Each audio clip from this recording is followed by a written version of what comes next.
We just filmed my Wednesday video, and if you're wondering why my hair is like this, then go watch that video, because I don't feel like changing, and I don't feel like doing my hair differently, and I don't feel like making it look like this is a different day and that we filmed it on a different day, because we're filming it on the same day because I'm on my period and I'm in pain and I'm cranky and I'm bloated, and so I'm not even gonna care. So if you're curious to know why I look like this and why Danny won't get off his damn phone, then go watch my video on Wednesday, and then now we'll start this video. Are you ready? I'm ready.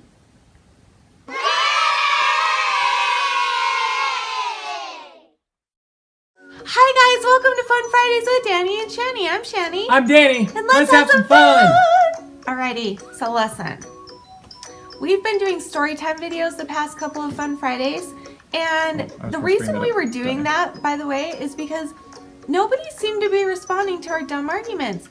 However, we got asked the other day, people were like, where are your dumb arguments? You haven't done for so long. Can you do some more? And I'm like, yeah, I can do that. Let's do that. And so we're going to do that today. So, are you ready? I'm ready. Let's do some dumb arguments. Is red, the color red, a boy or a girl color? I always saw it as a girl color because it's in the same family as pink. But I like on 101 Dalmatians, all the boys had red colors and all the girls had blue colors, and that really always got to me. It was really difficult to watch that because it just didn't feel right to me. Everything felt off. I feel like the girls should have been in the red and the boys should have been in the blue. It really, really messed up my childhood. Alright, your poor childhood aside. Red is a boy color. Superman is red. Superman is red. I'll give you that. Your thing was, well, boys should be red, blue, and girls should be red. Isn't blue a girl color? I'm just saying. Red's a boy color. There you go. Deal with it. How about all colors are bisexual? Is that the word? Bigender. Double gendered. Double sexualed. Not sexualized at all. What is the word? Both? Colors are bisexual. There you go. Okay, but all colors are bisexual. Moving on. Okay, this is an argument that somebody left us in some comments on a video a long time ago. When you brush your teeth, do you rinse the brush first and then put the toothpaste on, or do you put the toothpaste on and then put it under water and then brush? Which one do you do? So, I do it both, actually. Me too. I totally do it both. I totally run the brush under the water to get it wet. However, put the toothpaste on, and then I run it under again, and then I brush. Maybe I learned that from you because growing up I didn't do that. I think I learned that from you. Growing up, I would get it wet first and then put the toothpaste on and then brush. Right? Really? So we kind of agree on that one, but we still want to know what you do. Okay, next argument. My hair looks so good. So sexual. When using Q-tips in your ears, which they say on the box you're not supposed to do, but isn't that what we all use it for? Seriously? What else would you use it for? Makeup, maybe? Well, I know what you use it for. Let's be real. We all use it to clean out our ears, and if you don't, good for you. So the question is, we argue about this all the time. Before you clean out yours with the Q-tip, do you wet it with your saliva first, or do you just put it in dry? I wet it down with my saliva a little bit. I like dampen it down, because otherwise the cotton sticks to the, what's it called? Wax. Wax. The cotton sticks to the earwax, and then the little cotton pieces stay in there when you pull it back out. So I like to wet it, and then I'll go like that, and then it all comes out all nice and moist together.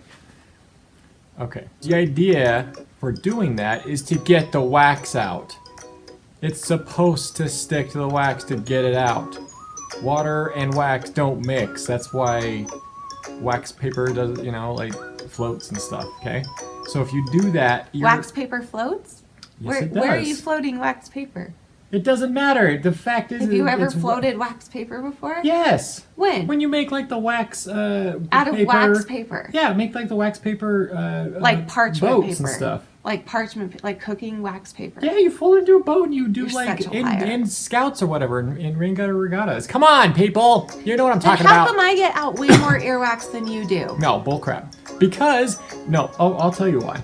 Because it's all built up in there, and then when you do find a dry piece, it finally gets it out of there for you. Well, the dry piece sticks to it. It stays in there. I let you speak. And when you like get it wet with your saliva, you're basically giving yourself a wet willy. That's gross. Let me just don't. I will knock you silly. Okay, gross. Danny has a phobia of yuck. wet willies. He really does. It's not a phobia. It's just gross. I don't want It's wet a sticky phobia. in my ear. That's gross. I need my ears to hear people yell and say, "What the heck, Smith?"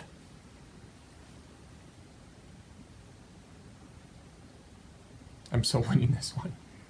Mine. Okay. Okay, vote below. If you have a spouse or a boyfriend, girlfriend, or whoever you sleep with, if you sleep with somebody at night, do you share a blanket or do you have to have your own blanket? Which one would you prefer to do if you could choose? Let me rephrase that. I have a certain way and Danny doesn't have a choice, but if he did have a choice, he would want to share the blanket. But I can't do that. No. I need my own blanket. Don't touch me. Especially if you're letting some little stinkers out at night, then I'm like trapped under the blanket with it. Me? And it smells like crap. Me? Mine are loud, but they don't smell. Bold. Yours are quiet, but they're rancid. Rancid. I've woken up choking before.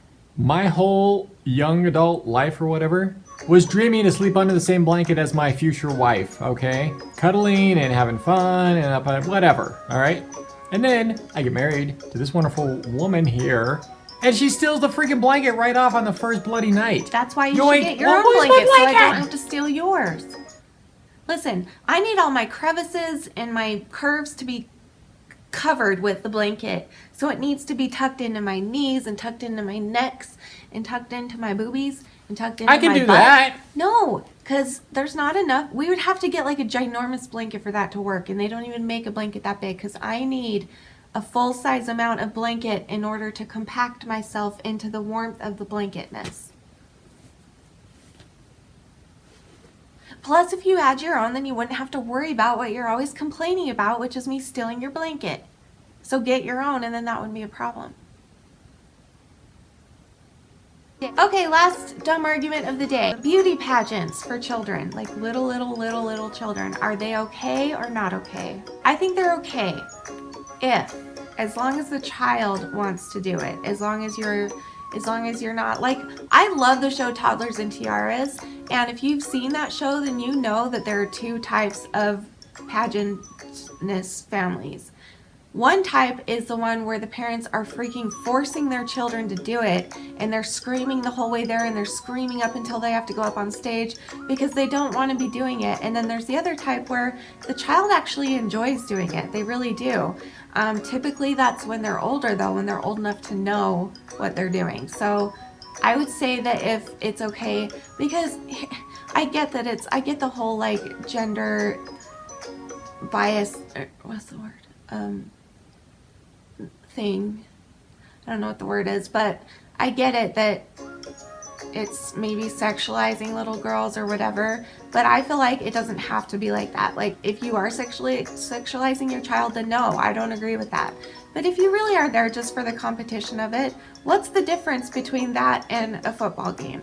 Football has rules just like pageants have rules. Pageants have rules of how you're supposed to walk, how you're supposed to look. It's just another sport in my mind. However, if the child doesn't enjoy it, then no, it's absolutely not okay. That's my answer. You better hold on for this one. Absolutely not. And here's the reason why. And I'm being 100% serious.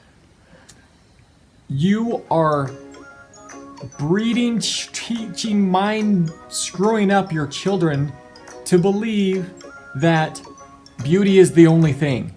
You have to look a certain way.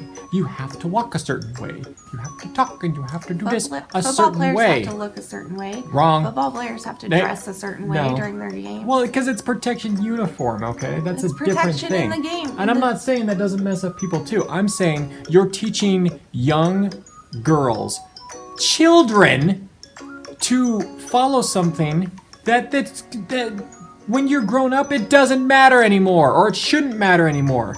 Okay, Because let me ask you you're this. starting them on a very, very slippery slope. Because either they're going to continue their pageantry, whatever, in a healthy manner, in a competitive manner, which is all fine and dandy and all that crap, or you're gonna turn them into like freaking anorexics or people who are just so obsessed with their looks and they can't even function in society in their life anymore. You're screwing them up. You are screwing those little young Sports ones do that up. too. I agree. I'm not discounting that. I'm talking about the stuff that young girls go through, okay? You can tell how pissed I am about this subject, can't you? Young girls are getting screwed up, all right? Boys have it too, but I don't think we're as susceptible when we're getting nailed by each other in a football game or whatever, all right? We can grow out of that. We're not bent on that stuff. Most of us, okay? I'm not saying all of us. That's not the subject, really. I'm just saying young girls don't need to be worrying about their beauty, their weight, their looks and stuff like that. They should just be out having fun. Weight is not in it. Bullshiz. Bullshiz. Okay. You find me one of your shows where a chubbier I've girl never seen- gets up there. I know, but I've never seen it be like an actual rule. That's just stupid judges being stupid. That's not an actual rule If the of judges the pageant won't- world if is that the- you have to be skinny. If the judges aren't going to let a certain contestant that's on the because of judges' their fault, 'cause weight, they're douchebags that means that sometimes. that's that in that culture. Let me My ask you point this. exactly. Let me Stupid ask- judges who are in charge. Let me ask you this. Is it okay what my sister did? She won the Miss Oren pageant when she was 18 years old. Is that okay? Yes, that's Okay, fine. because she wanted it, right? Yes, because so that's she what I'm could saying. make the If the decision child to do wants that. it, then it's okay. But Now, they don't know what they want. I They're know. freaking No, 5. They know after they're like 5. I'm not saying when they're a baby. Those I'm against. I don't. I'm against the whole thing. I don't know. Well, the babies I don't know because the babies I feel like is more just for fun and not for actual like judging on their looks because babies are just cute. So you're just it's like a cute baby contest. Baby contests are I'm not done. However, from like the ages of when they can walk until like 5 or 6, I don't know about that because that's when it feels like it's forced. But when it comes 5 or 6, when they're old enough to know, lots of little girls love that. Lots of little girls like to dress up and look like a princess and do the fun things. But if they don't want to do it, then don't make them do it. I think we're both right in different ways. I'm right in all the ways. You suck. So, there are arguments for the day. Please vote below. Argument number 1. Argument number 2. Argument number 3. Argument number 4. And argument number 5. Okay, so vote below which one of us is right, and if you have any other arguments you want us to argue on camera, then please leave it in the comments below, and we will do so, and we love you, and thank you for watching, and we will see you next Friday for a fun Friday. Please join me on Tuesday and Wednesday when I talk about my eating disorders, and please subscribe and like and share and comment and do all the wonderful because I love you all. So thank you for watching. We had fun. We hope you had fun. We hope you had fun. And go have more fun. Go have more fun. Because it's Friday, fun day. Friday. Okay, thank you for watching. Bye.